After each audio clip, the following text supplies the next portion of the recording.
fur et à mesure. Parfait. Donc, merci à tous d'être là à notre causerie de la rentrée, notre causerie du mois de septembre. En fait, notre mois de septembre, c'est un mois à Loire, si on peut dire. On a 2 événements à ce sujet durant le mois. Aujourd'hui, on va recevoir Sébastien Lagneau de Clogère et David Perrault de Sotec. Donc, je vous les présente brièvement. En fait, Sébastien a débuté sa carrière en tant que responsable technologique, responsable en technologie d'atelier fromager des grandes entreprises françaises. Il a passé quand même 5 ans dans ce domaine-là, ce qui lui a permis de maîtriser la réalité de la production fromagère. Et puis, par la suite, il a mis en valeur ce savoir-là avec une collaboration au sein de l'entreprise Clogère. Et ça a amené Sébastien à intervenir comme conseiller auprès d'une large clientèle et de devenir ainsi une référence en conception et système de traitement d'air en fromagerie. Donc, on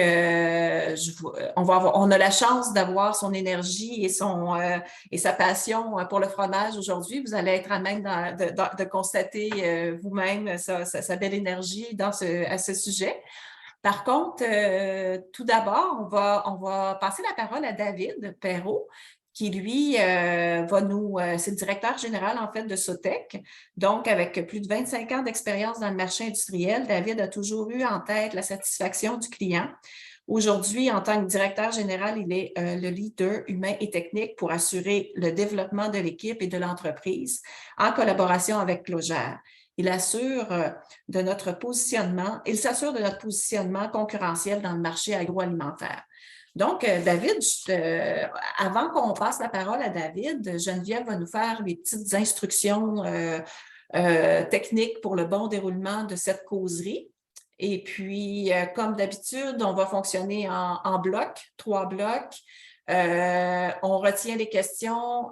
Moi, je prends note. Si vous êtes mal à l'aise de poser les questions oralement, je vais lire votre question après chaque bloc. Donc, gênez-vous pas au fur et à mesure de poser vos questions pour ne pas les oublier. Et puis, chacun des blocs, on s'arrête, on pose des questions. Donc, on va avoir le temps de discuter amplement avec nos 2 experts. Donc, Geneviève, je te laisse la parole pour les petites... Juste montrer peut-être l'autre exactement. C'est juste pour vous rappeler, ceux et celles, que c'est la première fois qu'ils viennent à une causerie, de fermer votre micro. C'est ça qui est le plus important pour être sûr qu'il n'y ait pas d'interférence quand les présentateurs parlent. Vous pouvez aussi arrêter votre vidéo si vous voulez. Si ça prend moins des fois de données, ça peut être plus facile pour être sûr de tout entendre. Comme Maryse a dit, vous pouvez poser vos questions dans le chat en bas. Lorsque ça va être le moment de les poser, Maryse va pouvoir les lire, ou sinon vous allez pouvoir prendre la parole au moment venu. Vous pouvez lever votre main justement complètement au bout dans la réaction quand vous allez vouloir prendre la parole. C'est tout simple, mais c'est des petites choses qui vont nous aider à ce que la session se passe bien. Il y a une petite chose que je vais ajouter aussi, on va faire quelque chose de nouveau aujourd'hui. On va vous poser des questions, puis vous allez avoir à répondre instantanément. En fait, vous allez répondre par oui ou par non, selon ce que vous pensez. Ça va être anonyme, là. Ayez pas peur qu'on dise votre nom. Telle personne a répondu telle chose. C'est complètement anonyme. Et puis, Geneviève, pendant la présentation, va nous faire la compilation des stats et ça pourra enrichir notre conversation par la suite, là, après la présentation, après le bloc, entre chaque bloc. Et voilà, je ne parle plus. Je laisse la parole à David. Merci beaucoup. Bonjour tout le monde. Ça me fait plaisir d'être ce matin devant vous pour jaser de notre passion qui est la fromagerie et nos savoir-faire en fromagerie. Sotec Clogère, c'est une histoire qui date de plus de 20 ans. Clogère a pris une participation dans Sotec en 2019, sauf qu'on se connaît depuis plus de 20 ans lorsque Sylvain Ouellette, fondateur de Sotec, cherchait des équipements lavables, beaucoup plus hygiéniques en traitement d'air pour faire des salles d'affinage. Sotec a commencé par la demande d'un de nos clients ici proches qui s'appelait M. Georges Côté, la fromagerie Côté, qui avait demandé à Sylvain de produire une salle d'affinage pour lui. Puis, on a travaillé au départ avec des caissons que nous, on avait fabriqués, mais qui manquaient qui n'était pas au niveau d'hygiène qu'on souhaitait. Donc, Sylvain est allé en France rencontrer Clogère. Puis on a commencé à distribuer leurs produits depuis plus de 20 ans. Donc, Sotec, nous, on est basé à Victoriaville. Bientôt, on va fêter notre 30e année. On a été fondé en 93. Plus de 75 employés qui travaillent pour nous. Puis, on a autant des départements d'ingénierie, donc ingénieurs, concepteurs, techniciens, dessinateurs. Puis, on a aussi tous les départements de réalisation. Donc, on a nos tuyauteurs, nos frigoristes, nos automaticiens, électriciens. Donc, on est en mesure, dans notre offre de service, de faire l'ingénierie au complet et la réalisation du projet. Plus de 20 millions de chiffre d'affaires, plus de 500 clients, puis tous des clients récurrents. Moi, ça fait 18 ans que je suis chez Sotec. On a encore les mêmes clients qu'au moment dont on est arrivé ici. Donc, Clogère, c'est une entreprise mondiale basée en France de plus de 2000 employés, mais une entreprise qui est familiale, donc qui n'est pas cotée à la bourse. C'est important pour eux, tout l'esprit de famille. C'est dirigé aujourd'hui par Frédéric Maissieux, qui est le fils du fondateur, M. Paul Maissieux, dont plus de 50 ans d'expérience, qui a commencé dans le domaine de la fromagerie, mais qui a éparpillé son offre de services dans d'autres marchés agroalimentaires. Mais à la base, il y a 50 ans, ça a commencé avec le domaine de la fromagerie. Donc, plus de 2000 employés à travers le monde, 500 millions d'euros de chiffre d'affaires, plus de 3000 clients. La même chose que Sotec, des clients récurrents chez qui ils font des affaires à chaque année. On est sur 4 continents, 15 filiales à travers le monde. Nous, ici, on est la première filiale au Canada. Puis maintenant, aux États-Unis, on a un bureau à Chicago, un à Atlanta, Jacksonville, puis aussi en Californie. Puis on est aussi dans les autres continents à travers le monde. Puis Clogère s'est exporté rapidement vers les gros producteurs en agroalimentaire à travers le monde. Donc, on suivit les grands de la France qui allaient installer des usines ailleurs dans le monde. Donc, on fait des projets de plus de 90 pays. Nos expertises marchés dans lesquelles on évolue sont là. La fromagerie, chez nous, c'est 60% de notre chiffre d'affaires. On est super fiers des percées qu'on a faites au niveau de la fromagerie, là, puis la renommée qu'on est après installée de ce niveau-là. Puis une chose dont je suis plus fier, c'est qu'on a réussi au cours des 2 dernières années à adapter notre offre de service autant pour les petits producteurs, les petits fromagers, que pour les grandes corporations dans lesquelles on s'occupe de leurs usines à travers tout le Canada. Donc, puis dans chaque marché qu'on voit là, Clogère a un spécialiste produit, donc un spécialiste qui connaît le produit du client. Ce qu'on dit souvent, c'est que plusieurs entreprises peuvent faire du traitement d'air. On est comme les seuls qui connaissent l'impact que le produit va avoir quand il va être au contact de l'air. Puis, au niveau de la fromagerie, on a la chance d'avoir Sébastien Lagneau qui est basé sur notre zone, qu'on amène avec nous devant nos clients. Puis, rapidement, vous avez quelqu'un qui comprend votre langage, avec lequel vous pouvez discuter puis qui peut orienter la bonne solution technique pour vous. Donc, sans plus tarder, je vais lancer la parole à notre expert fromagerie ici pour la zone Clogère en Amérique du Nord, Sébastien Lagneau. Bon matin, bonjour à tous. Vous m'entendez? Très bien. Parfait. Donc, merci à tous pour votre participation à cette causerie. J'ai vraiment le plaisir d'avoir été invité par le CEFQ pour cette causerie d'aujourd'hui et la présentation de la semaine prochaine pour vous parler, comme disait David, de notre cœur de métier qui est la climatisation, le traitement d'air et notamment sur le secteur fromager qui est le secteur historique de la société Sotec et Clogère. Donc, en première partie, nous allons parler de la différence entre 2 concepts qui sont complémentaires et qui sont indissociables en fromagerie. C'est donc la différence qu'il y a entre le traitement d'air et la gestion des flux d'air. Je pense que tout le monde a entendu parler du mot conditionnement d'air, climatisation de l'air. Nous, on l'exprime plutôt sous le terme de traitement d'air. On vous expliquera pourquoi après. Et un concept qui est un peu plus méconnu, qu'on n'emploie pas forcément, qui est la gestion des flux d'air. Et je vais donc avoir le plaisir de vous expliquer comment ces 2 concepts sont très différents et complémentaires. Donc, tout d'abord, qu'est-ce que le traitement d'air? Voilà. Ça, c'est la première grande question. Eh ben, le traitement d'air, c'est quoi? Eh ben, c'est un outil. C'est un outil, c'est comme un tranche-cahier, c'est comme une cuve, c'est comme une bassine, c'est comme un litre de présure. C'est un outil. C'est un outil qui est composé de différents éléments. Ce n'est pas seulement qu'un climatiseur en inox, qui est une grosse boîte en inox et on ne sait pas ce qu'il y a dedans, avec éventuellement une guette textile. Non, c'est un outil qui est composé de différents composants qui sont tous liés entre eux, ok, et qui doivent être pilotés. Chaque composant doit être vraiment adapté et complémentaire à tous les autres composants pour que la climatisation, le traitement de l'air de la cave d'affinage, mais que ce soit de la salle d'égouttage, que ce soit de la fabrication, soit bien efficace. Okay. Et cet outil donc, est défini selon 4 critères.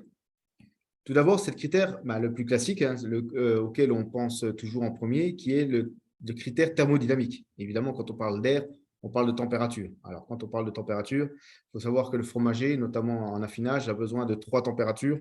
On verra tout à l'heure la température sèche, qui est la température qu'on ressent, nous, actuellement, par exemple, la température humide et la température de rosée. La température de rosée qui, elle, est vraiment un outil hyper important, notamment pour l'affinage. Quand on dit température en fromagerie, souvent on y associe l'hygrométrie. Alors, toutes les salles dans une fromagerie ne sont pas contrôlées, ne mesurent pas l'hygrométrie, on n'utilise pas, mais souvent, notamment dans toute la partie égouttage, réessuyage, séchage, affinage, on utilise cette grandeur qui est l'hygrométrie. Après, l'air, ce n'est pas que la température d'hygrométrie, mais aussi il y a une fonction mécanique. Mécanique parce que généralement, dans 99% des cas, on fait du froid ventilé. Donc, quand on ventile, on fait une action mécanique. On fait une action mécanique de l'air sur le fromage, donc avec une notion de vitesse d'air au contact du fromage et une notion d'homogénéité.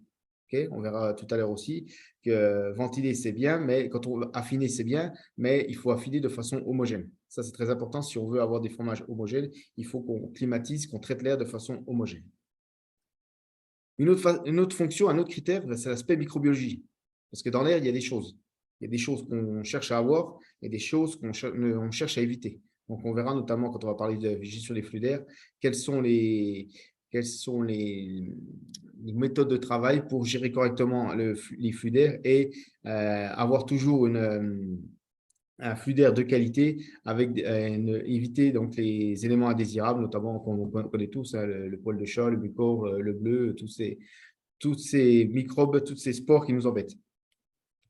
Et du point de vue chimique, parce que l'air, ce n'est pas que du CO2 et de l'oxygène, okay, c'est aussi de l'ammoniac, c'est aussi du CO2 à haute concentration selon le type de fromage qu'on va fabriquer. L'ammoniac, en certaines quantités, ça nous arrange. En très forte quantité, ça nous dérange. Donc, dans l'air qu'on utilise pour faire du traitement d'air en fromagerie, il faut vraiment donner de l'importance à l'air et à ses contenants. Alors, le traitement d'air en fromagerie, c'est pour qui et c'est pourquoi? Okay. Bon, évidemment, la priorité, c'est qui? C'est le fromage. Ça, c'est la climatisation. La climatisation en fromagerie est faite avant tout pour le fromage. Oui, il fait chaud, parfois il fait chaud, parfois il fait humide dans certaines salles, mais notamment une salle de fabrication, malheureusement, on ne va pas climatiser l'opérateur, on va climatiser l'ambiance pour pouvoir faire correctement du fromage. Ensuite, via le personnel, évidemment, mais tout en gardant le concept que en priorité, c'est le fromage. Le personnel, les équipements, souvent on néglige des équipements. Parce que les équipements, tout comme le matériel, c'est vivant. Une machine, elle a beau être en inox, une machine d'acconditionnement qui coûte une fortune, coûte beaucoup de pièces. Et donc, elle doit être conservée, maintenue en bon état. Et parfois, ça nous arrive de devoir faire du traitement d'air spécifique pour des machines pour les garder en bon conditionnement. Ça, c'est les machines, mais aussi tout ce qui est des consommables. Les ingrédients, donc quand je dis les ingrédients, ça peut être le papier d'emballage, ça peut être le carton. Okay. Alors, c'est sûr que pour stocker du carton dans des bonnes conditions, on va pas mettre en œuvre le même traitement d'air que pour une cave d'affinage, ça va de soi. Mais il faut bien comprendre que le traitement d'air, c'est un outil qui est nécessaire pour le fromage, le personnel, les équipements et les ingrédients. Notamment, par exemple, aussi le papier d'emballage. Si vous stockez du papier d'emballage sur des bobines où l'air n'est pas conditionné, vous pouvez avoir des problèmes de papier qui va s'onduler, qui va se dégrader avant même de l'avoir utilisé. Et je pense aussi à une chose souvent on oublie, le plastique. faut comprendre que le plastique, des moules, notamment les blocs moules, les choses comme ça, c'est vivant. C'est vivant. Si on ne conserve pas à la bonne température, la bonne hygrométrie des blocs moules, on peut avoir des formations de calcaire, on peut avoir du fissurage, des petites crevasses, de la présence de biofilms, des choses comme ça. Souvent, on néglige tous ces composants-là, alors que tout le monde a besoin d'air et tout le monde est vivant dans la fromagerie. Voilà. Donc, le traitement d'air, c'est un concept. L'autre concept, c'est la gestion des flux d'air. La gestion des flux d'air, c'est quoi?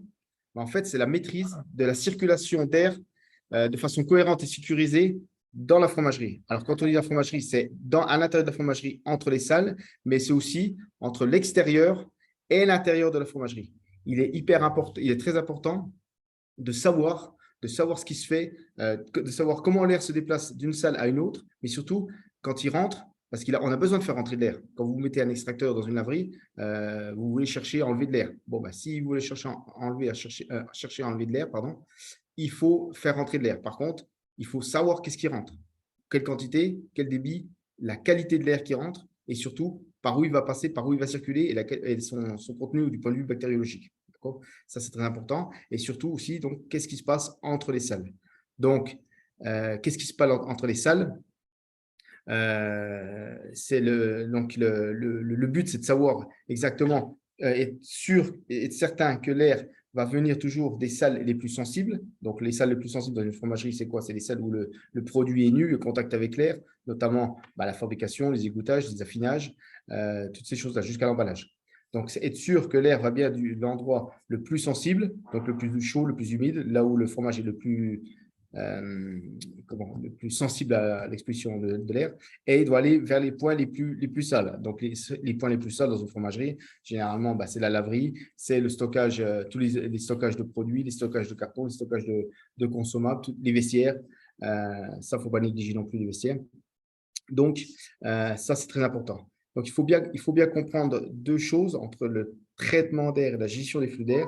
Vous pouvez faire du traitement d'air correctement dans une cave d'affinage, dans une pièce, dans une salle de fabrication, et par contre, être embêté, avoir des contaminations parce qu'à côté, on a négligé ce qui se passe, on a négligé l'air, et l'air peut venir à contre-courant et venir contaminer les fromages. Donc, faire du traitement d'air correctement, c'est une chose. Gérer les flux d'air et savoir ce qui se passe entre les salles, c'est un autre concept. Voilà. Donc, première question, Geneviève. Première question, donc, à votre avis, est-ce qu'on peut faire du traitement d'air correctement dans une fromagerie sans faire de la gestion des flux d'air? En fait, vous cliquez oui ou non, on vous laisse un petit 30 secondes. Puis, Geneviève, je crois que tu vas être en mesure de voir, il faut faire ça de mythe par la suite là, je crois que Geneviève va être en mesure de savoir s'il y a beaucoup de gens, la majorité des gens ont répondu.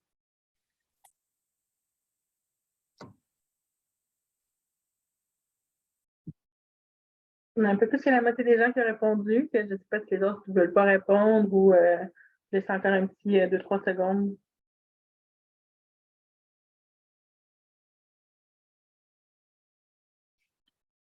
Bon, j'ai la majorité des gens, que je ne sais pas si vous voulez qu'on partage les résultats.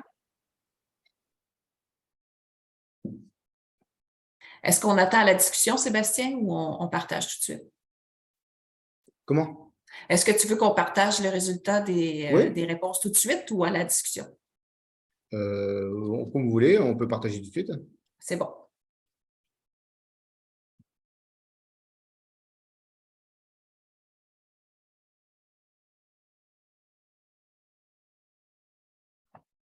Est-ce que vous voyez les résultats?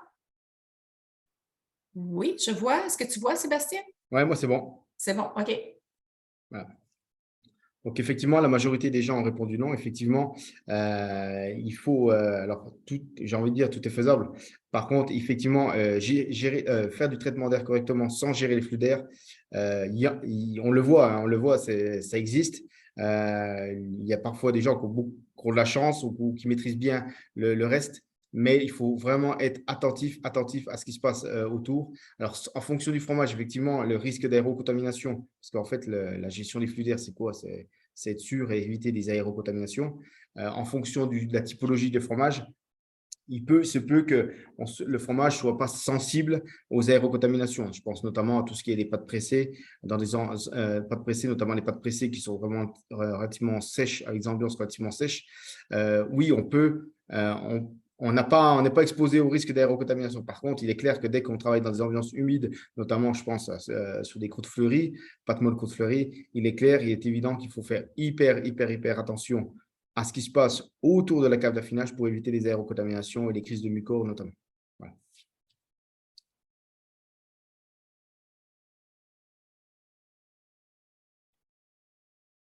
Geneviève, je ferme la fenêtre. Comment…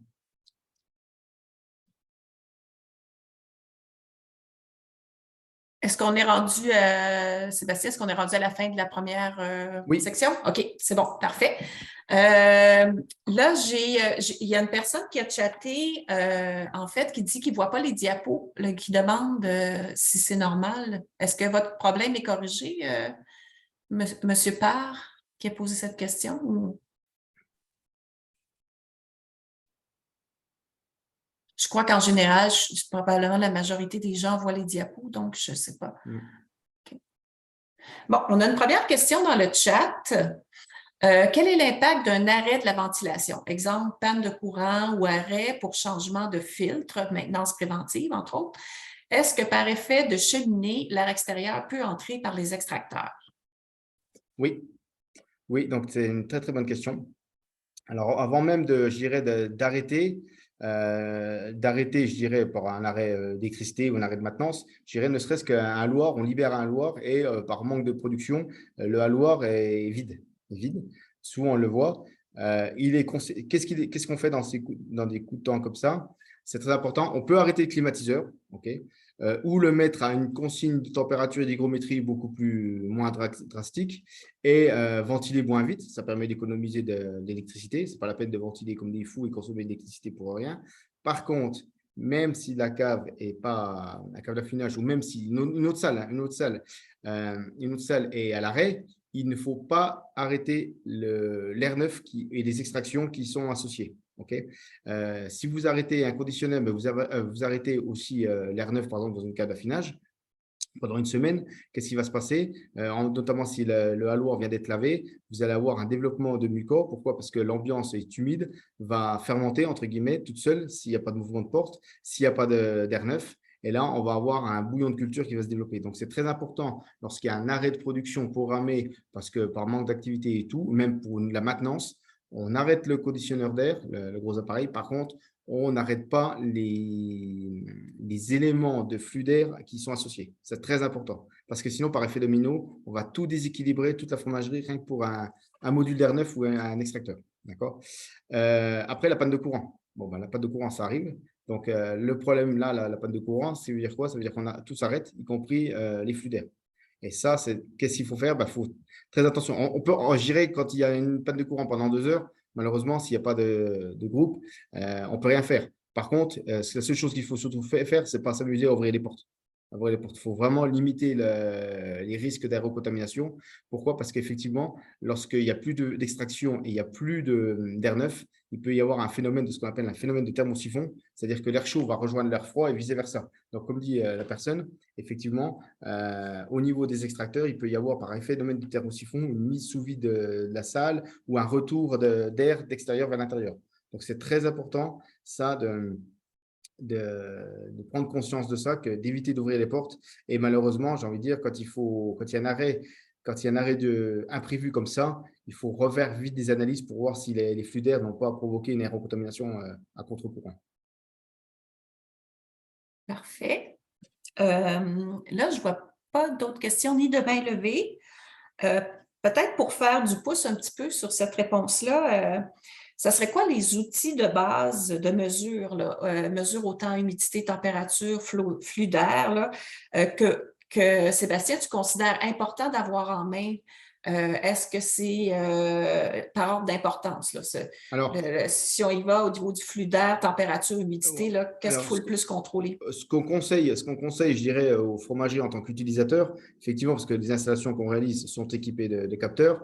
Par contre, si on veut avoir des outils annexes, c'est d'avoir une mallette de mesure, donc une mallette de mesure avec des mesures de température, d'hygrométrie, avec des anémomètres pour voir les flux d'air justement au niveau des portes, au niveau des clapettes des compressions.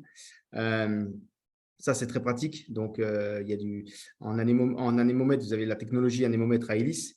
Et après, il y a l'anémomètre fil chaud qui, elle, permet de mesurer des vitesses d'air plus faibles et d'être plus précis dans des intervalles de vitesse beaucoup plus faibles.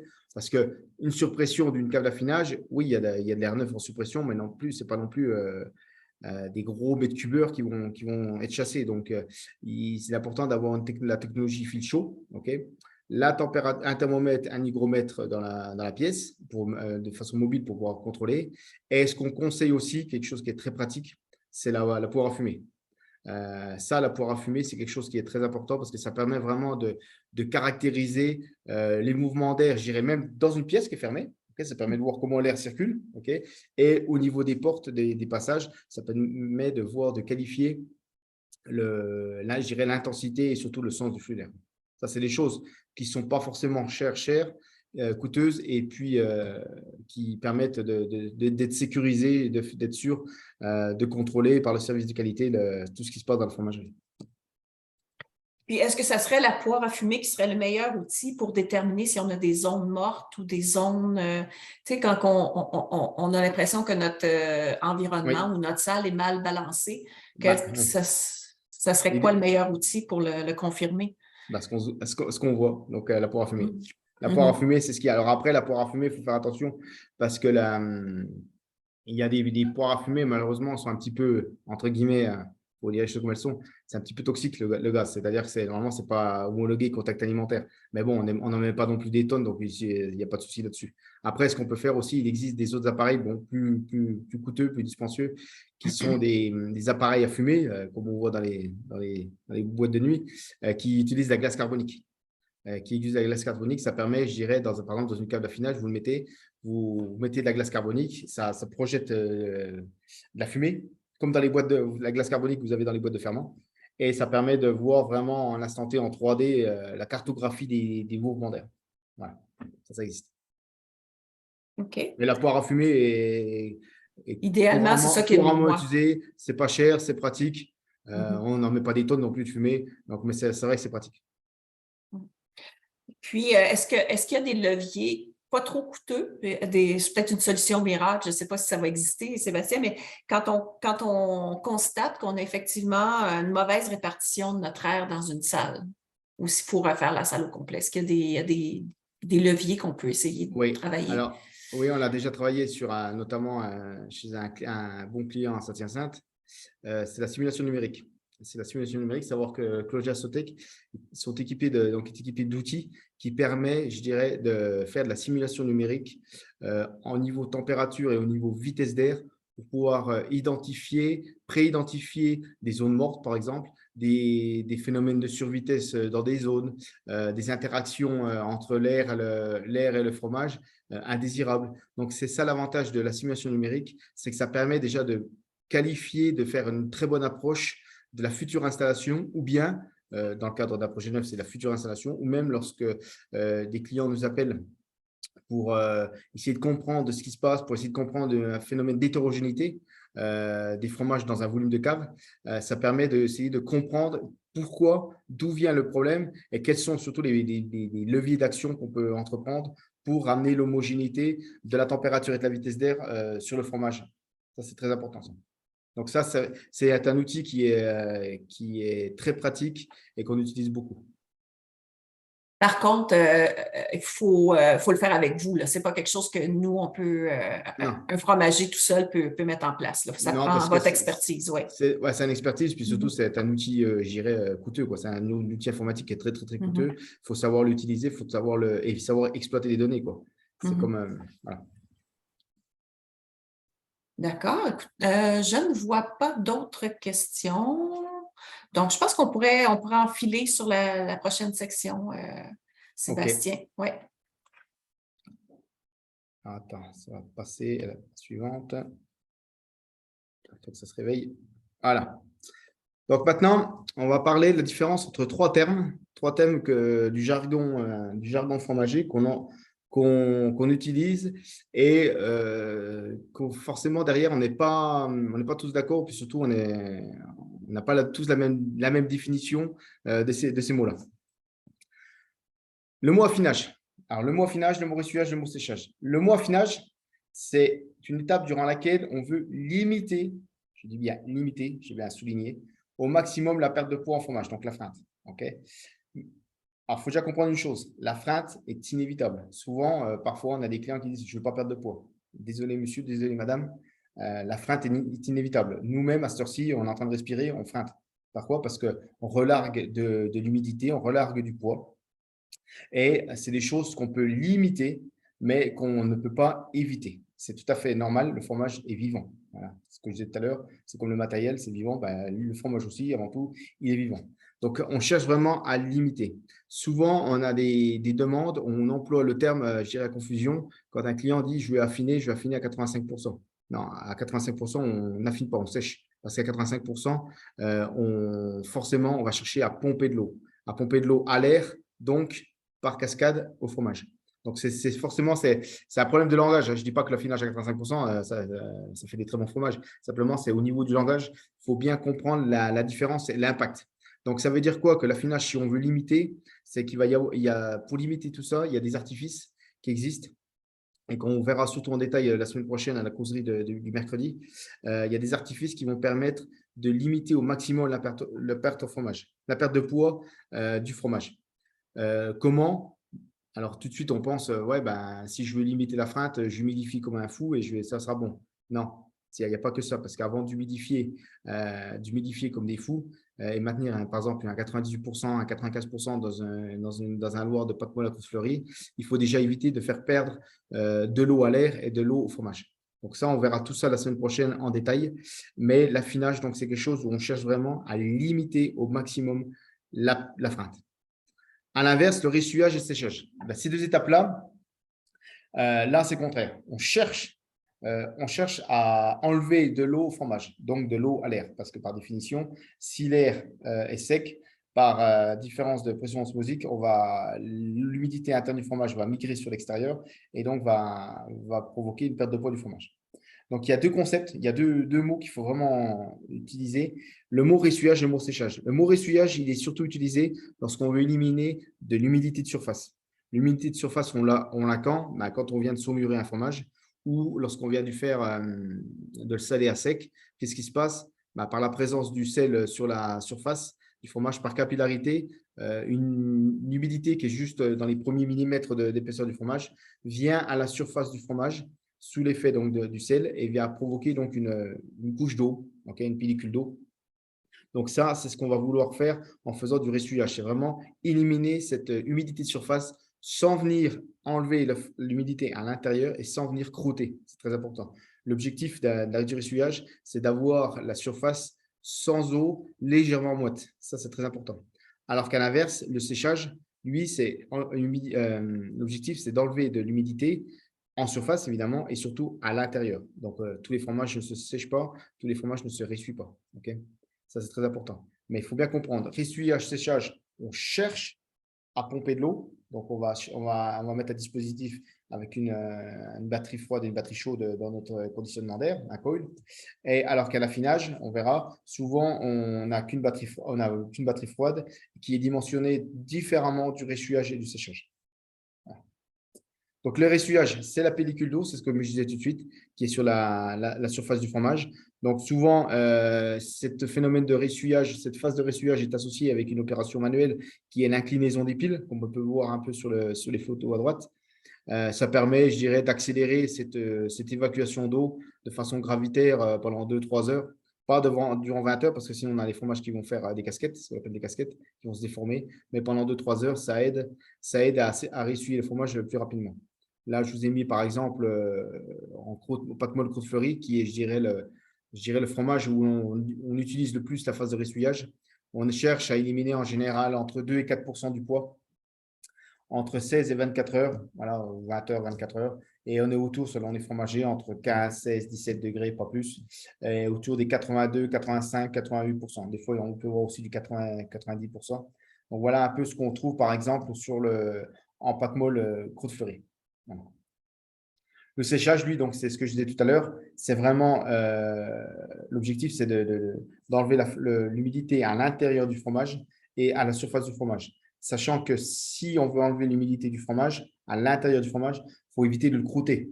Parce que si vous le séchez trop par action mécanique, dès le début, en surface, l'humidité interne ne pourra pas être évacuée. Et là, on ne pourra pas venir sécher de façon interne le fromage et on va avoir des goûts avec d'amertume, d'acide lactique à l'intérieur. Voilà. Donc, je vous ai mis par exemple des ordres de grandeur. Donc, les fromages que généralement on sèche, ça va être surtout les lactiques chèvre, les lactiques vaches. Donc, par exemple, en chèvre lactique, là, on cherche à pomper beaucoup d'eau dès les premiers jours, de 20 à 30% sur la première, deuxième journée après les moulages. Des pâtes molles lactiques, type Chaos, des choses comme ça, Bria Savarin. Donc là, on va être plutôt sur du 15-20%. On est un peu moins, on cherche à pomper un petit peu moins en 24-48 heures. Voilà. Et puis, des fois aussi, on fait du séchage. C'est du séchage vraiment, j'appelle ça coup de cheveux. C'est sur les pâtes molles à croûte fleurie juste avant l'emballage pour éviter l'humidité de surface sur la fleur d'affinage, notamment le pédicillium, le géo, toutes ces choses-là. Pour éviter d'emballer un fromage, une fleur d'affinage mouillée, parce que la cave d'affinage est à 90%, mettons, et afin d'éviter d'emballer cette fleur humide dans un papier qui va provoquer après des goûts d'amertume, du jaunissement, des choses comme ça, on met vraiment un petit coup de sèche-cheveux sur le fromage. Mais là, ça dure très peu de temps.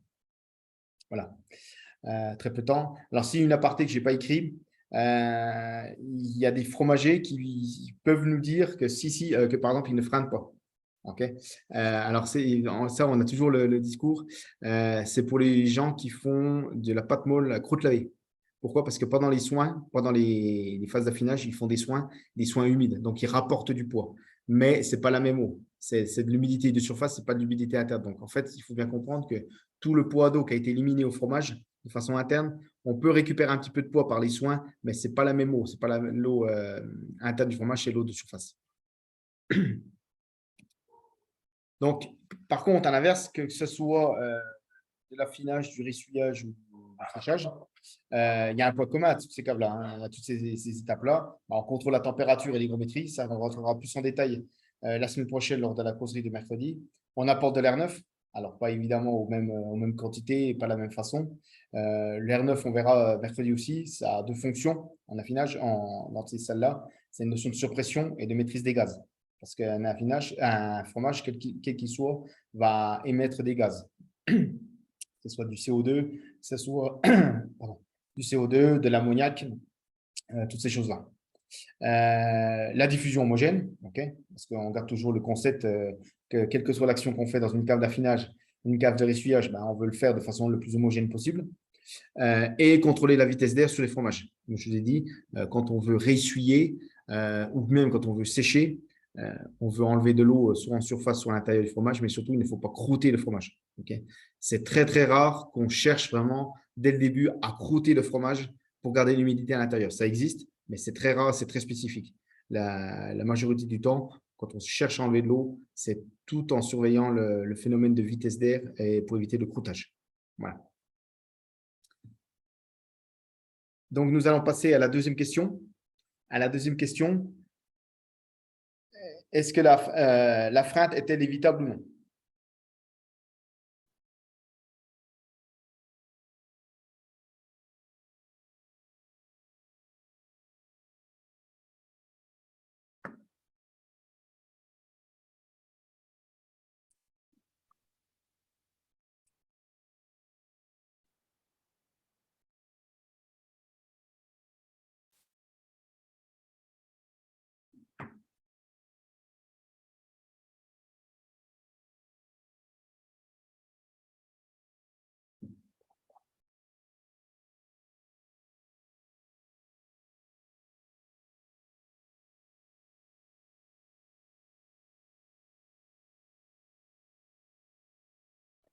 J'ai vu, je pense qu'on n'avait pas la bonne question 2, que tu n'étais pas sur la même. Je ne sais pas si tu la vois, qu'on a peut-être un peu été trop vite, mais est-ce que tu veux que je pose tout de suite l'autre question d'après? Oui, vas-y. Oui, il y a eu une confusion là. Il y a une confusion. Parfait. Il y a une confusion, il y a eu un inversement entre les deux questions. Donc, voilà la question que Sébastien venait de poser.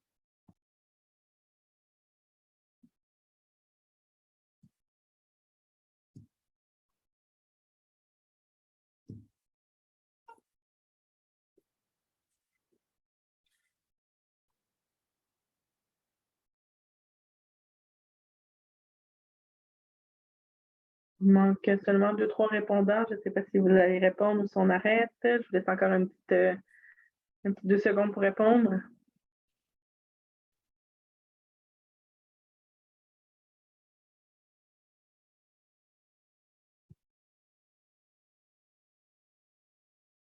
Voilà les résultats, Sébastien. Ouais. Donc, effectivement, non, malheureusement, la freinte n'est pas évitable. On peut la limiter au maximum, mais comme je vous dis, par un phénomène vraiment naturel qui est la respiration. La respiration du fromage, un fromage, ça respire, ça dégage de la chaleur, ça dégage de la chaleur sensible, donc de la température et de la chaleur latente qui est de l'humidité. Il est très, très, très, très difficile de la limiter, sauf, comme je vous dis, on peut éventuellement retomber sur nos valeurs d'origine au niveau du poids, notamment sur les pâtes molles croûte lavée, puisqu'on rajoute en surface de l'eau. Voilà. Mais souvent, parfois, il y a des fromagers qui nous disent ouais, on veut éviter de faire perdre de l'eau. Non, malheureusement, c'est quasiment impossible. Tout comme dire voilà, il y a des fromagers qui nous disent on voudrait 100% d'humidité. Non, c'est impossible à obtenir. Déjà, quand on obtient 98%, c'est bien. Au-delà, on ne peut pas, parce qu'il y a toujours des déperditions, notamment par l'apport d'air neuf et puis par l'apport par le phénomène de condensation naturelle sur le serpentin froid. Même s'il est hyper bien dimensionné, il y a toujours une petite 1 ou 2% qui se perdent. Voilà. Y a-t-il des autres questions? Je ne vois, non, j'en vois pas sur le chat, ni de main levée. Ça doit être super clair ce que tu expliques, Sébastien, c'est pour ça. Moi, j'en ai quand même une ou deux là. Est-ce que le niveau de freinte normal, si on peut dire, est connu selon chacun des types de fromages? Est-ce qu'il y a quelque chose qu'on peut considérer? Qu'est-ce qu'on considère comme normal? Alors, le normal, il n'y a rien de normal, j'ai envie de dire, c'est que des retours d'expérience qu'on a. Sachant que les retours d'expérience, on ne les a pas forcément parce que les clients ne communiquent pas tous là-dessus. Okay. On est, par exemple, j'ai 2 valeurs qui me viennent en tête tout de suite. Pour la semaine prochaine, c'est prévu que je donne plus de valeurs parce que j'en ai. Mais comme ça, que s'il vient en tête, en général, une pâte molle pâte pressée cuite. Pâte pressée cuite, 95% d'hygrométrie, affinage de longue garde, c'est-à-dire on est sur un an, par exemple. En général, c'est 1% par mois. Voilà. Quand on est bien maîtrisé, c'est 1% par mois. Donc là, c'est déjà bien. Ne perdre que 1% par mois, c'est déjà bien. Et en affinage, par exemple, pâte molle, croûte fleurie, en général, là, par contre, c'est différent. On est de l'ordre de 1% par jour d'affinage. Voilà. Ça, c'est des ordres de grandeur. Hein. C'est des choses qui, malheureusement, ne se calculent pas, qui ne se démontrent pas, mais qui sont des retours, des approches et des retours d'expérience. Mais pour la semaine prochaine, je mettrai tout ça en détail. Les ordres de grandeur. Parfait. Oui, ça va être, c'est toujours, on se demande toujours si on est normal ou trop. Puis, sachant aussi que la normalité, des fois, ça donne des arguments aux financiers, si on peut dire. Oui, parce qu'un litre d'eau qui va à l'égout, c'est 5 kilos de fromage en moins. Donc, effectivement, Puis généralement, les fromagers, même entre eux, ils ont du mal à en parler. Pourquoi? Parce qu'il y a une notion financière derrière. Donc, on n'aime pas trop en parler. Dans le milieu, on n'aime pas trop en parler. Effectivement. C'est comme les crises de mucor, on n'aime pas trop en parler. Écoute, dans mon expérience, j'ai toujours vu des piles, sur une pile, le début, le bas de la pile, il y a toujours plus de séchage qu'au centre. Tout ça. Est-ce qu'une super bonne gestion, un alloir vraiment parfait, on parvient à éviter ça ou c'est inévitable? Les clés du dessus ou du dessous vont être plus sèches. Ça, c'est quelque chose que je vais parler aussi la semaine prochaine. Alors, ce qui évite, Évitable le séchage, oui, évitable le séchage en haute pile. Ce qui est inévitable, c'est, je dirais, le phénomène d'adduction d'air. C'est-à-dire, en fait, je m'explique, lorsque vous êtes en haute pile, on imagine, tiens, comme sur les photos, là, vous voyez, il n'y a pas de chapeau de pile, donc une clé avec un papier. Et si les gaines textiles sont trop près du haut de pile et si l'air sort trop vite de la gaine textile, même si l'air sort de la gaine textile en direction du plafond, il y a un phénomène, ce qu'on appelle un phénomène d'adduction, c'est-à-dire une mise en mouvement de l'air autour du jet d'air. Et ça, si on est trop près, si les gaines textiles sont trop près du premier fromage, oui, il peut y avoir des phénomènes de surventilation. OK, ça peut arriver. Après, il est très important donc de respecter certaines consignes que j'expliquerai la semaine prochaine, notamment sur la distance entre le bas de la gaine textile et les premiers piles de fromage, les premières clés de fromage.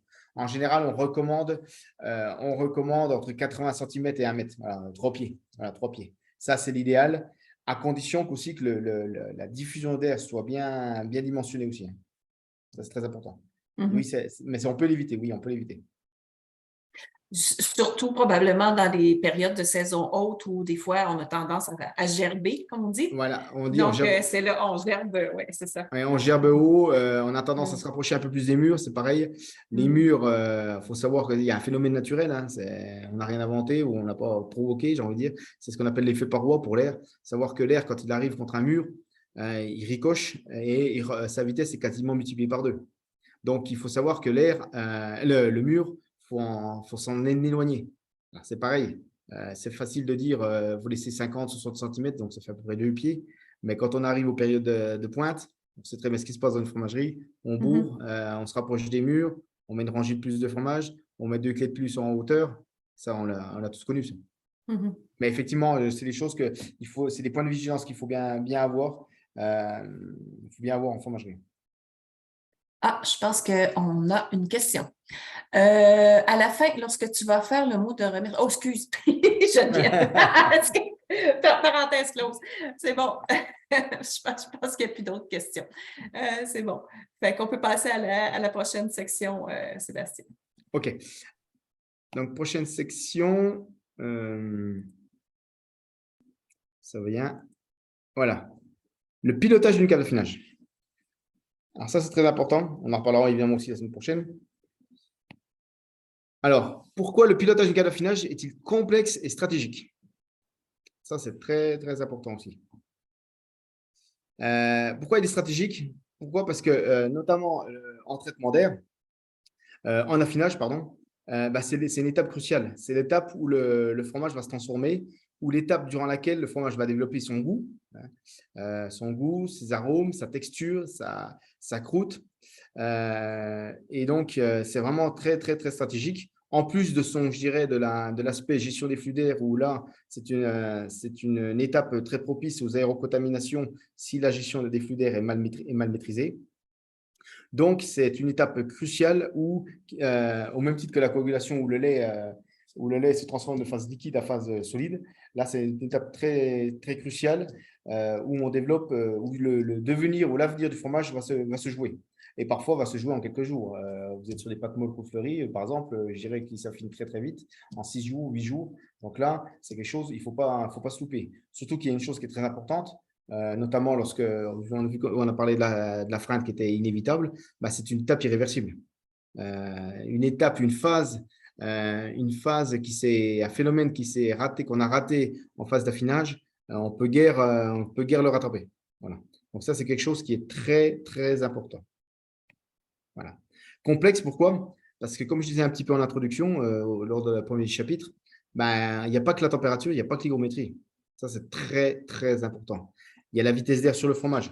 Voilà. Si on veut éviter que le fromage soit croûté et puis que ça fasse la surface plus dessus, il faut éviter d'avoir des survitesses au contact du fromage. Par contre, à l'inverse, dans des grandes caves d'affinage, on ne veut pas de vitesse tout près du fromage.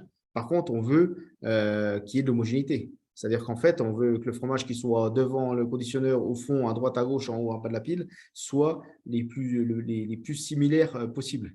Donc, ça veut dire quoi? Ça veut dire qu'il faut brasser. Donc là, c'est comment on se pose la question, et ça, on verra la semaine prochaine. faut que je ventile beaucoup, pour garder une certaine homogénéité, parce que l'homogénéité, surtout, elle est faite par le brassage, okay, mais tout en gardant et tout en maîtrisant une vitesse très faible au contact du fromage. Donc, d'où l'importance de la diffusion d'air. Ça, on verra ça aussi. Les gaines textiles, on ne les met pas n'importe comment, on ne les met pas n'importe où. On les perfore pas tous de la même façon pour pouvoir justement avoir cette notion d'obtenir cette notion d'homogénéité dans le volume et entre les fromages eux-mêmes. Okay. Ensuite, la qualité bactériologique. Comme je disais, l'air dedans, il y a des bébêtes, hein. C'est vivant. C'est vivant. Et donc, la qualité bactériologique est très importante. Que ce soit l'air neuf qui rentre dans la pièce, qui rentre dans la cave à affinage ou qui rentre dans la fromagerie, mais aussi la qualité bactériologique à l'intérieur du conditionneur d'air. Combien de fois on voit des appareils qui ne sont pas lavés, qu'on oublie de laver? Ça, c'est très important. Et souvent, malheureusement, on pense à les laver quand on commence à avoir des aérocontaminations. Alors, en fonction des fromages, en fonction des industries, il y a des protocoles, il y a des procédures de fréquence de lavage qui sont mises en place. Mais souvent, la majorité du temps, notamment dans les petites structures, on voit malheureusement des appareils qui sont non lavés et qu'on cherche à laver à quel moment? Soit quand on a des aérocontaminations, ou soit quand on n'arrive plus à faire du froid, plus à faire du chaud, parce qu'en fait, l'appareil est tellement encrassé qu'il n'y a plus d'échange thermique. Parce qu'il faut savoir que le sale, entre guillemets, le gel bactérien qui va se créer autour de la batterie froide, de la batterie chaude, va gérer comme une sorte d'isolation et va empêcher le maintien de la température désirée. Donc ça, c'est très important. Parce que ça ne sert à rien d'avoir une très bonne température, une hygrométrie, on peut être homogène, on peut être super homogène, la vitesse d'air nickel, la croûte. Par contre, avoir du mucor dessus, pourquoi? Parce que voilà, on a mal lavé, on n'a pas traité l'air. C'est pour ça qu'on utilise vraiment chez Clogère le mot traitement d'air, parce que le conditionnement d'air, ça veut dire le mettre en condition de température, une hygrométrie, mais il y a cette notion aussi de traitement de l'air, notamment par rapport à la notion bactérieux. Okay. La concentration en gaz. C'est très important aussi. Effectivement, historiquement, ce sont des choses que les fromagers, il y a 100 ans, il y a 200 ans, ne se préoccupaient pas, tout comme la notion de surpression. Mais il y a donc la concentration en gaz. La concentration en gaz qui est normale, hein, par exemple, un phénomène, une production d'ammoniac dans une cave à pâte pressée cuite, c'est tout à fait normal, hein, c'est la conséquence de la protéolyse. Une certaine quantité minimum est recommandée pour pouvoir justement auto-amorcer la protéolyse. À l'inverse, lorsque vous avez des trop grosses concentrations d'ammoniac, vous pouvez avoir sur les pâtes pressées, notamment, vous pouvez avoir des phénomènes de morgeage très importants et indésirables. Pourquoi? Parce que vous allez avoir comme une liquéfaction de la croûte et qui va donner des goûts indésirables sur les premiers centimètres et surtout qui va provoquer notamment dans les étapes de tranchage, le tranchage des fromages, notamment si on est dans une industrie où on a des lignes de tranchage automatique. Si vous avez une croûte de pâte pressée qui est liquide, qui est pâteuse parce qu'il y a eu trop d'ammoniac et on a fait du morgeage, vous allez salir le couteau, vous allez salir la tranche de fromage. Donc ça, c'est des choses qui sont vraiment indésirables. Donc, d'où l'importance de contrôler les gaz. Pareil sur les bleus qui sont les plus, je dirais, producteurs de CO2. Hein. Tous les fromages produisent du CO2, mais surtout le bleu, lui, il est important de le traiter, surtout dans des notions, je dirais, sécurité du personnel. Okay, parce qu'autant l'ammoniac, l'avantage de l'ammoniac, ça pique, ça brûle, ça se sent.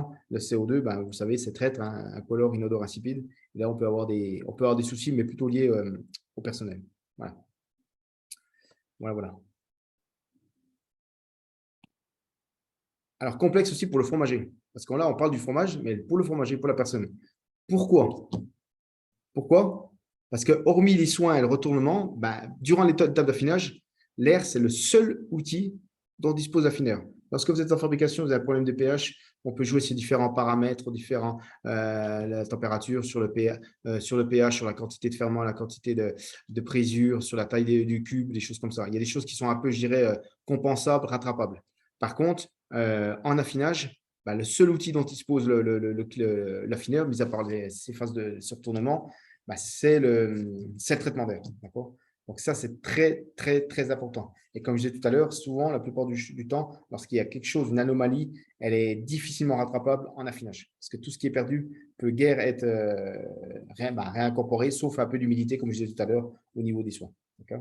Et la particularité de l'air, c'est quoi? C'est un outil, mais c'est un outil qui est invisible. Ça, c'est le problème aussi. Vous voulez prendre le pH, il y a beaucoup de choses qu'on peut faire de façon tactile, de façon visuelle, de façon olfactive sur en fabrication de fromage, pardon. Par contre, en affinage, le seul outil, c'est un outil invisible. Donc, dedans, oui, vous rentrez, vous savez, vous arrivez à sentir s'il fait chaud, s'il fait humide, s'il fait froid, si c'est sec. Mais après, le contenu, en termes de gaz, en termes de bactériologie notamment, on ne sait pas ce qu'il y a dedans. Donc, ça, c'est très important parce qu'il contient des éléments recherchés et néfastes. Et la dernière particularité aussi que j'ai oubliée, je m'en excuse, l'air, il est invisible, mais surtout, il a besoin d'espace. Et ça, on a du mal à s'en rappeler que l'air a besoin de partir, d'aller, il a besoin de revenir. Et si on veut faire un traitement d'air, quel qu'il soit, sur le fromage, il a besoin de partir par un chemin et de revenir par un autre chemin. Sinon, il n'a rien fait. Sinon, il va traiter qu'une partie, le haut de pile, ou à droite ou à gauche, mais il ne va pas tout faire de façon homogène sur tous les fromages. Donc ça, c'est quelque chose qui est très important. Le lair a besoin d'espace pour partir, pour revenir. Et souvent, malheureusement, on ne laisse pas assez d'espace pour faire son travail correctement. Ça, on le voit aussi malheureusement souvent sur des projets de fromagerie, sur ces fromageries neuves ou des rénovations de caves d'affinage notamment, où malheureusement, on dimensionne des salles sans nous demander notre avis, sans demander de conseils, et on n'a pas assez d'espace pour l'air. Ça, c'est très important. Que ce soit en longueur, en largeur ou en hauteur, c'est très important. Et surtout aussi, la diffusion d'air. Malheureusement, souvent, les gaines textiles, on doit s'adapter au sprinklage, aux lumières, au supportage, avant de penser que la priorité, c'est le fromage. Donc, la diffusion d'air, elle doit aller là où le fromage en a besoin. Et après, seulement après, les lumières, le sprinklage vont s'adapter. Malheureusement, on doit s'adapter. Pourquoi? Parce que dans des consultations, dans des projets, quand vous faites une fromagerie ou quand vous faites seulement une cave d'affinage, vous pensez au maçon, donc vous pensez à faire le ciment, vous pensez à faire les panneaux, la boîte, les portes, les égouts. Puis s'il reste un peu, après l'isolation, donc déjà s'il ne reste plus trop d'argent, malheureusement on ne fait pas une bonne isolation. Et puis après on pense à la climatisation. Donc souvent, faute de temps et faute de budget, le traitement d'air est négligé. Et ça, c'est dommage parce que, comme je vous dis, le traitement d'air, c'est le seul outil dont dispose l'affineur pour mener à bien son affinage. Donc là, il y avait d'autres questions, mais vous avez déjà répondu. Donc, on est tout bon. Est-ce que vous avez des questions par rapport à tout ce qu'on vient de voir? Est-ce que Geneviève, tu as la réponse? Ah, bon, c'est ça, climatisé. Oui, c'est ça. Alors, très bonne question, dire Marc. Oui, les climatiseurs standards du commerce. Donc ça, on en parlera aussi la semaine prochaine. À éviter. Alors, j'ai dit à éviter, pourquoi? Parce qu'on le voit. On le voit et on peut comprendre aussi pourquoi on le voit, parce que lorsqu'on démarre une petite activité fromagerie, forcément, économiquement, on n'a pas forcément la capacité économique à investir dans un appareil de climatisation digne de ce nom. Quand je dis digne de ce nom, c'est quoi? C'est déjà construit en matériaux résistants aux produits de nettoyage et à l'humidité, donc évidemment du stainless, de l'inox. Ça, qui a une conception hygiénique. Alors, quand je dis de conception hygiénique, ça veut dire qu'il n'y a pas d'angle mort et tout, mais surtout, il y a de l'accessibilité. Accessibilité pour aller le laver au canon à mousse, le laver, le frotter et surtout aller voir ce qui se passe. Parfois, on a des appareils du commerce. Si on lui met un coup de canon à mousse dessus, ça ne dure pas longtemps. Ça dure pas longtemps. Et puis, on ne peut pas voir ce qui se passe à l'intérieur. Le jour où vous avez une aérocontamination, vous voulez voir comment est fait l'appareil, dans quel état il est, ce n'est pas toujours facile. Puis, les composants ne sont pas toujours résistants aux produits de nettoyage et à l'humidité. Ça, c'est très important. Et surtout, et ça, on le verra la semaine prochaine pour la partie affinage à haute hygrométrie, c'est pour obtenir de hautes hygrométries, il faut que les batteries, les coils, froid et chaud, soient très bien dimensionnés. Souvent, les appareils du commerce ont tendance à être moins chers, ils sont forcément moins chers que ceux d'industrie, mais les surfaces d'échange sont beaucoup plus petites, ce qui malheureusement entraîne un séchage beaucoup plus fort et beaucoup plus de difficultés à atteindre les hautes hygrométries lorsque les coils sont très, très petits. Voilà. Donc, on verra ça. Il y en a qui le font, hein, ça, faut pas dire, ça marche dans les petites structures fromagères qui débutent, où on veut sécher, ou notamment on veut sécher. On le voit régulièrement, ça marche. Après, les appareils ne sont pas résistants longtemps, il faut les changer régulièrement et ils sont fragiles. Voilà. Et ils peuvent être source de contamination. Oui, parfait. On a une question de l'audience. En fait, c'est au sujet des filtres EPA. Si la fréquence de changement n'est pas respectée, y a-t-il un risque au niveau moisissure où il va seulement être plus bouché et laisser passer moins d'air? Exactement. Qu'est-ce qui se passe si le filtre n'est pas changé aux bonnes fréquences? Il faut savoir qu'un filtre, plus il est bouché, plus il filtre. Ça, il faut le comprendre, il faut le savoir. Par contre, s'il n'est pas changé à bonne fréquence, qu'est-ce qui va se passer? Le ventilateur, alors ça dépend s'il y a une régulation de débit constant d'air ou pas. Mais dans tous les cas, qu'est-ce qui va se passer? Si le débit est constant, bah, le filtre va se boucher. Donc, je dirais au niveau bactériaux, il va continuer à faire son travail, okay, parce que plus il est bouché, plus il filtre. Par contre, le débit d'air, lui, va chuter. Si au niveau de la régulation, on en parlera aussi, si au niveau de la régulation, il y a un système de compensation de saturation, c'est-à-dire que plus le filtre se sature, plus la différence de potentiel d'air va être grande et plus le ventilateur, lui, va pousser pour obtenir toujours le même débit d'air. Okay. Qu'est-ce qui va se passer? On va consommer beaucoup plus de courant. Ça, c'est très important. Donc, le fait de ne pas changer le filtre, au niveau consommation électrique, on va consommer beaucoup plus. Ou bien, on va chuter en débit d'air. Donc, si la fonction de cet air qui passe par le filtre EPA est une fonction de surpression, on aura moins de surpression dans la cave. Après, donc ça, c'est la première étape. Le filtre se bouche. Voilà. Après, ce qui peut se passer aussi, c'est qu'au bout d'un moment, si le ventilateur est assez costaud, il va pousser, il peut craquer, il peut perforer le filtre. Ça arrive. Ou le faire tomber. Ça, on l'a déjà vu plusieurs fois. Et donc là, après, il n'y a plus de filtre. Là, par contre, c'est la catastrophe parce qu'on prend l'air, je dirais pas extérieur, mais qui est filtré moindre parce que le filtre en amont, lui, a fait quand même une partie du travail.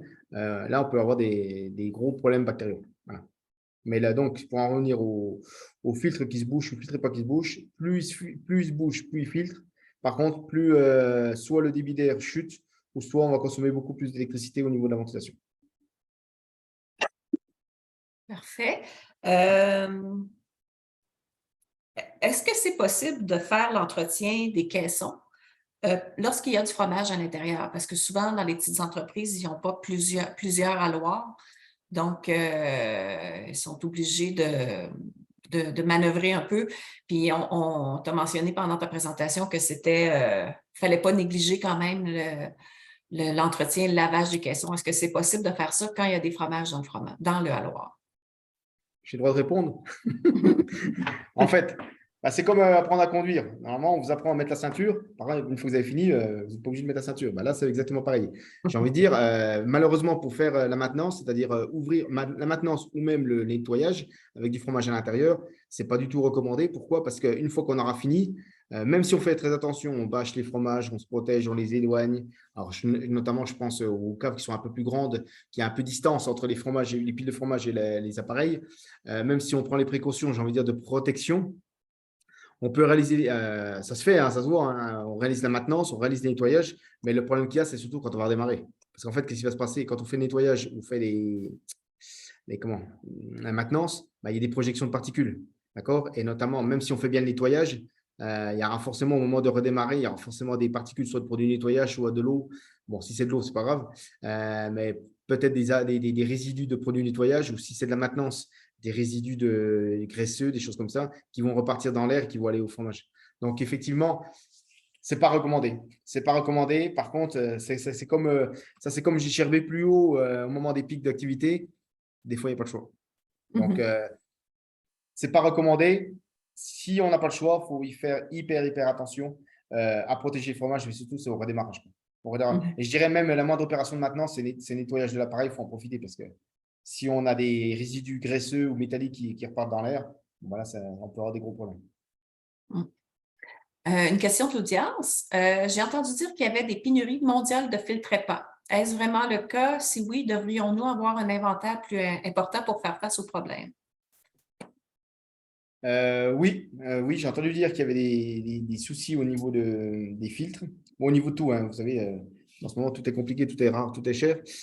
Oui, effectivement, il y a des pénuries de filtres. Donc, faites vos stocks. Okay.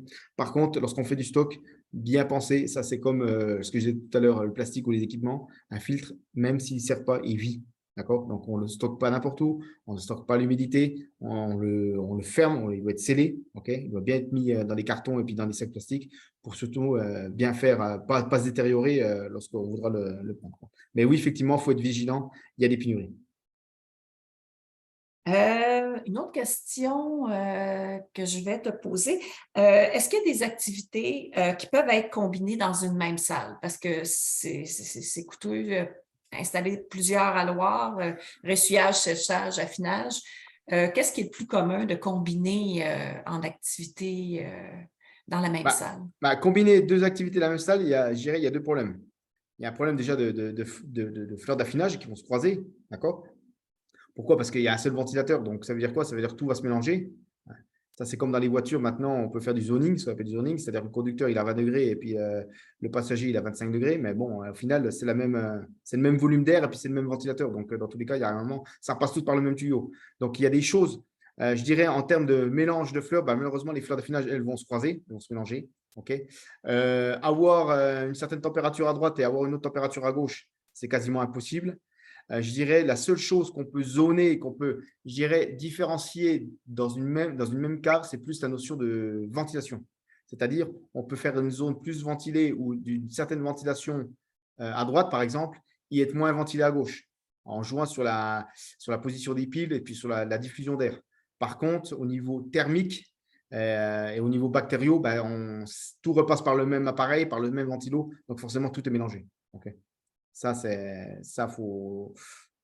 quasiment impossible. Je veux dire, Mais est-ce que ça serait possible de faire le ressuyage, qui est une courte période de temps, puis ensuite un séchage avant l'emballage dans la même salle? On est capable de… Oui, alors ça, par contre, oui. Oui. C'est-à-dire, en fait, de faire deux fonctions en même temps dans la cave, je ne le recommande pas parce que c'est quasiment impossible. Par contre, avoir avec le même appareil, faire une étape, puis en faire une autre, oui, c'est tout à fait possible. Simplement, il faut que tout soit bien dimensionné. Par exemple, en pâte molle pot de fleurie, dans les grandes industries, on voit souvent, il y a une cave de ressuyage, après, il y a plusieurs caves d'affinage. Par contre, il y a des philosophies de travail qui font que, par exemple, on démoule, on met dans une pièce, et la même pièce fait ressuyage, affinage et séchage avant emballage. Donc là, c'est quoi? C'est juste des changements de point de consigne en termes de température, d'hygrométrie, température de boucle, ventilation, R9, qui font qu'on peut faire les différentes fonctions dans la même cave avec le même appareil, mais à des étapes différentes. Voilà.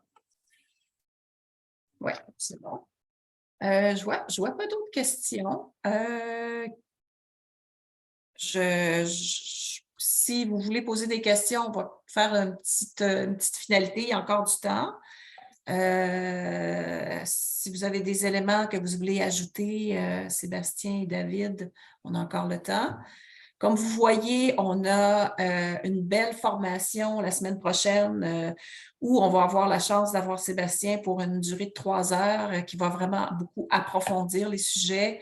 C'est un domaine quand même complexe et il y a beaucoup, c'est tellement important la gestion de l'air dans une fromagerie. Avec une causerie comme ça, on a effleuré le sujet, mais là, je pense qu'on va avoir la chance d'avoir peut-être plus de compréhension des concepts et tout ça la semaine prochaine.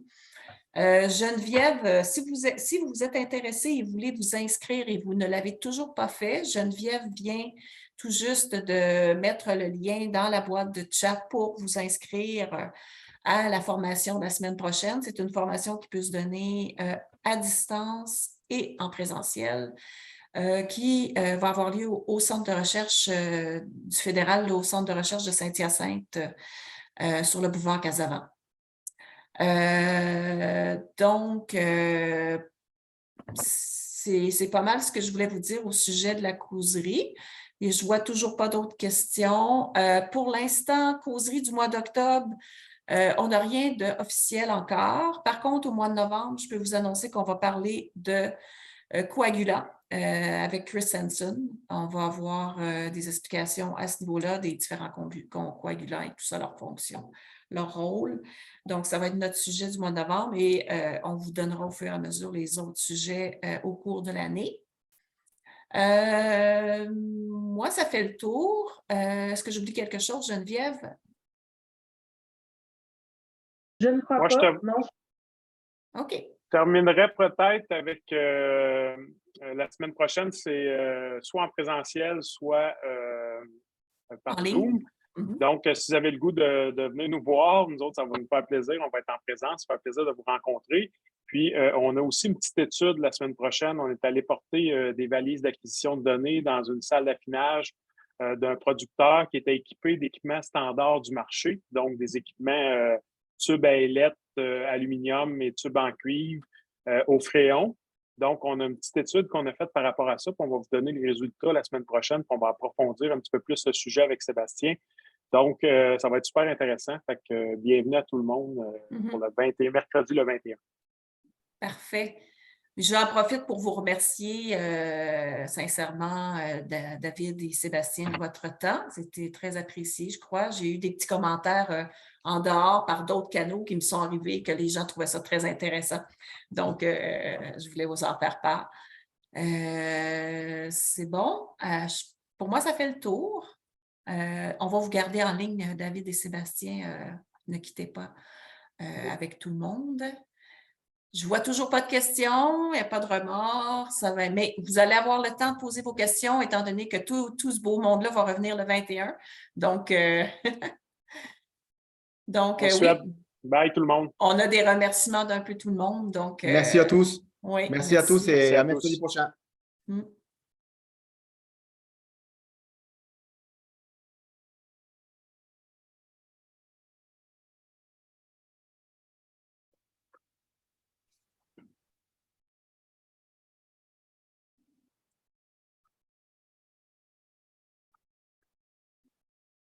Ah, je vois une main levée. Je ne sais pas si c'est trop tard. Est-ce que M. Parr, oui, elle vient de descendre. Je pense que c'était une main oubliée.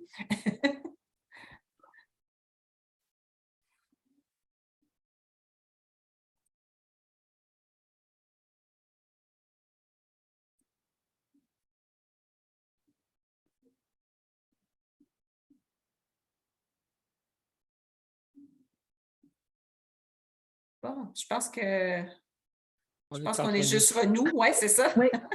C'est bon.